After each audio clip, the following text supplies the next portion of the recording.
পাক নাগরিক আজাদ মল্লিকের সঙ্গে জাল পাসপোর্ট তৈরির চক্র চালানোর অভিযোগ। পাসপোর্ট জালিয়াতি কাণ্ডের অন্যতম মাস্টারমাইন্ড ইন্দুভূষণ হালদারকে গ্রেফতার করল এনফোর্সমেন্ট ডিরেক্টরেট। চাকদায় অফিস ঘুরে এই চক্র চালানো হতো এমনটাই দাবি ইডির। প্রকাশ সিনহা আমাদের প্রতিনিধি আমাদের সঙ্গে রয়েছেন টেলিফোন লাইনে। প্রকাশ, কি খবর রয়েছে ইডি সূত্রে? দেখো, ইডি আধিকারিকরা জানাচ্ছেন ইন্দুভূষণ হালদার তাকে গ্রেফতার করা হয়েছে চাকদার বাসিন্দা এবং বহুদিন ধরে সে কিন্তু পালিয়ে বেড়াচ্ছে। এবং ইডি আধিকারিকরা যেটা জানাচ্ছেন যে তদন্ত করতে গিয়ে তারা জানতে পেরেছেন যে সে পাক নাগরিক, যেটা ইডি তরফে দাবি করা হয়েছিল আজাদ মল্লিক, আর তাকে গ্রেফতার করার পর যখন তদন্ত শুরু হয় তারা কিন্তু জানতে পারেন যে চাকদার বাসিন্দা ইন্দুভূষণ হালদার, তার মাধ্যমেই কিন্তু আজাদ মল্লিক নিজের পাসপোর্ট রিনিউ করেছিল এবং তারপরেই কিন্তু তার বাড়িতে গিয়ে তল্লাশি অভিযান চালানো হয়, তাকে একাধিকবার সামন পাঠানো হয়, কিন্তু সে কিন্তু পালিয়ে বেড়াচ্ছিল এমন খবর কিন্তু ইডি সূত্র মারফত জানতে পারছি আমরা।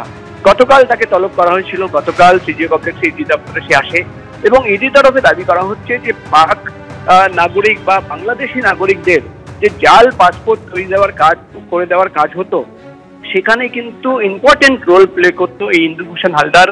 মূলত বাংলাদেশিরা যারা কিন্তু বেআইনিভাবে এই রাজ্যে প্রবেশ করত, তাদের জাল পাসপোর্ট তৈরি করে দিত সে, তাদের ফর্ম ফিল আপ থেকে শুরু করে সমস্ত পাসপোর্টের যে কাজ সেই কিন্তু করে দিত একটু, এবং মোটা অঙ্কের টাকা নিত। এবং আজাদ মল্লিকের সঙ্গে তার একটা নেক্সাস ছিল, একাধিক জাল পাসপোর্ট তৈরি করেছে সে, এবং তাকে কিন্তু যখন জিজ্ঞাসাবাদ করা হয় যে এই পাসপোর্ট র্যাকেটে আরো কারা কারা অভিযুক্ত, ইডি আধিকারিকরা দাবি করছেন সেই কিন্তু প্রশ্নের উত্তর এড়িয়ে যাচ্ছিল। অর্থাৎ র্যাকেটে কারা কারা অপারেট করছে, কোন কোন বাংলাদেশিদের কজনের জাল পাসপোর্ট এখন পর্যন্ত তৈরি করা হয়েছে, তার কোনো সদুত্তর ছিল না। তাই তাকে গ্রেফতার করার সিদ্ধান্ত, এবং তাকে ইতিমধ্যেই গ্রেফতার করা হয়েছে, তাকে আজকে কোর্টে তোলা হচ্ছে, তাকে রিমান্ডে নিয়ে এই গোটা জাল পাসপোর্ট র্যাকেটের সঙ্গে আজাদ মল্লিক সহ আরো একাধিক যারা যুক্ত রয়েছে র্যাকেটে, তারা কোথায় লুকিয়ে রয়েছে, তারা কারা কারা, এই সমস্ত তথ্য জানতে চান ইডি আধিকারিকরা। সব মিলিয়ে কিন্তু যে জাল পাসপোর্ট র্যাকেট এই রাজ্যে রয়েছে, সেই মামলায় ইন্দুভূষণ হালদার চাকদার বাসিন্দা, তাকে কিন্তু গতকাল গভীর রাতে গ্রেফতার করা হয়েছে, তাকে রিমান্ডে নেওয়ার জন্য আজকে আবেদন জানানো হচ্ছে ইডি তরফে। ধন্যবাদ প্রকাশ। উত্তরবঙ্গে দুর্যোগ, ক্ষতিপূরণ দিতে হবে ভুটানকে। নাগরাকাটা গিয়ে এবার আরও চড়াসুর মুখ্যমন্ত্রী মমতা বন্দ্যোপাধ্যায়ের। ইন্দো ভুটান রিভার কমিশনে রাজ্যের প্রতিনিধি রাখার দাবিও জানিয়েছেন তিনি। ভয়াবহ দুর্যোগের পর কেটে গেছে একটা গোটা সপ্তাহ। কেউ স্বজন হারিয়েছেন, কেউ হারিয়েছেন মাথা গোঁজার আশ্রয়। যেটুকু বেঁচে গেছে খড়কুটোর মতো সেটা আঁকড়ে ধরেই এখন চলছে ঘুরে দাঁড়ানোর লড়াই। এই আবহেই ফের দুর্যোগ বিধ্বস্ত উত্তরবঙ্গে পৌঁছেছেন মমতা বন্দ্যোপাধ্যায়। সোমবার জলপাইগুড়ির বামুনডাঙ্গা থেকে ফের ভুটানকে দায়ী করেন তিনি। এবার এক ধাপ এগিয়ে এও দাবি করেন যে ক্ষতিপূরণ দিক ভুটান। আমরা অনেক দিন ধরে বলছি ইন্ডো রিভার ভুটান কমিশন করা উচিত, রিভার কমিশন, এবং যাতে বেঙ্গলকে মেম্বার রাখা উচিত। ভুটানের জলে এত ক্ষতি হয়েছে, আমরা চাই যে ওরা ক্ষতিপূরণটাও দিক। সবটাই তো আমাদের করতে হয়, ওয়েস্ট বেঙ্গল গভর্নমেন্টকে। না দিল্লি এক পয়সা দেয়, না কেউ এক পয়সা দেয়। ভুটান দেবে, ওই চীন দেবে। চীন থেকে তিব্বতে সব জল ঢুকে যাচ্ছে।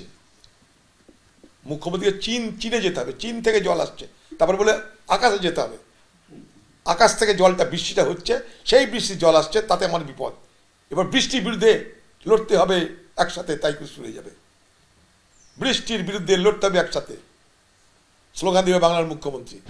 সোমবার হাসিমারা থেকে সড়কপথে নাগরাকাটার বামুনডাঙ্গায় যান মুখ্যমন্ত্রী। সেখানে ত্রাণ শিবিরে পৌঁছে দুর্গতদের সঙ্গে কথা বলেন। বৃষ্টি বিপর্যয়ে নাগরাকাটা ও মাথাভাঙায় মৃত্যু হয়েছে 7 জনের।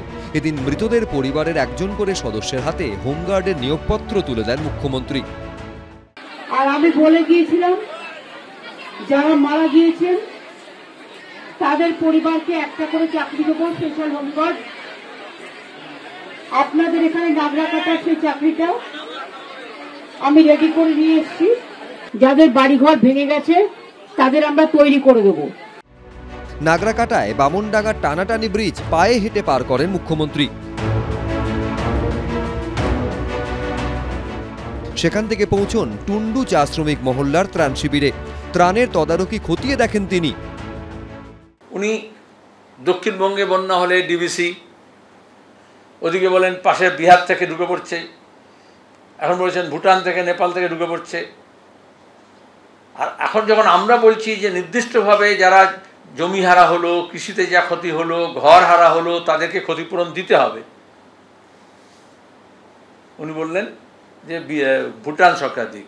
ভারত সরকার যেরকম প্রতিবেশী দেশগুলোর সঙ্গে খারাপ সম্পর্ক তৈরি করেছে, মমতা ব্যানার্জি দেশের স্বার্থে নয়, দেশের জন্য নয়, বাংলার জন্য তো নয়, তিনি কোনো আন্তর্জাতিক শক্তির প্রভাবেই এই কাজটা করছেন।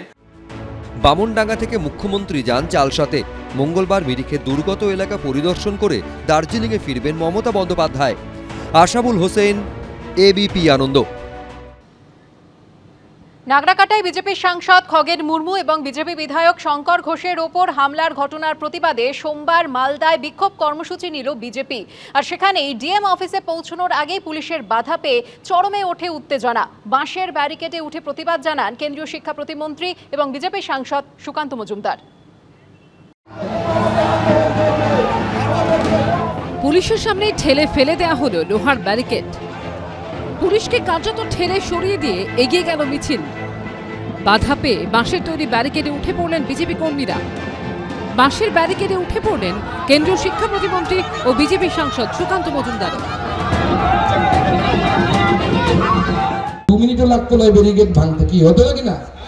পকেটে লাইটার ছিল, একটু করে টুক করে ওই দড়িগুলোতে লাগিয়ে দিতাম, সঙ্গে সঙ্গে ব্যারিকেডটা পড়ে যেত। সোমবার মালদায় বিজেপির প্রতিবাদ কর্মসূচিতে এভাবেই ছড়ালো উত্তেজনা। ধর্ষবিধ্বস্ত জলপাইগুড়ির নাগরাকাটায় গিয়ে আক্রান্ত হন বিজেপি সাংসদ খগেন মুর্মু ও বিজেপি বিধায়ক শঙ্কর ঘোষ।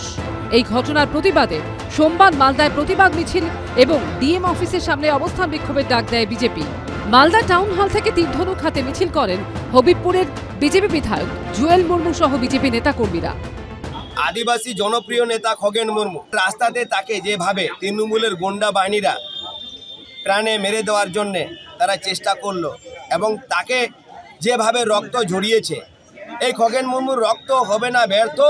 খগেন মুর্মুর রক্ত কিন্তু প্রতিশোধ নেবে, আর তার জন্য আদিবাসী মানুষজন সারা বাংলা জুড়ে গর্জে উঠেছে। মিছিলে যোগ দেন বিজেপি সাংসদ সুকান্ত মজুমদার। ডিএম অফিসের বেশ খানিকটা আগেই লোহার ব্যারিকেড তৈরি করে রেখেছিল পুলিশ। তার ঠেলে ফেলে দিয়ে মিছিল এগোতে পারলেও বাঁশের ব্যারিকেডে আটকে যান বিজেপি নেতাকর্মীরা। তখনই ব্যারিকেডের উপর উঠে পড়ে বিক্ষোভ দেখান তারা। পরে গাড়ির উপর অস্থায়ী মঞ্চ করে বক্তব্য রাখেন বিজেপি সাংসদ।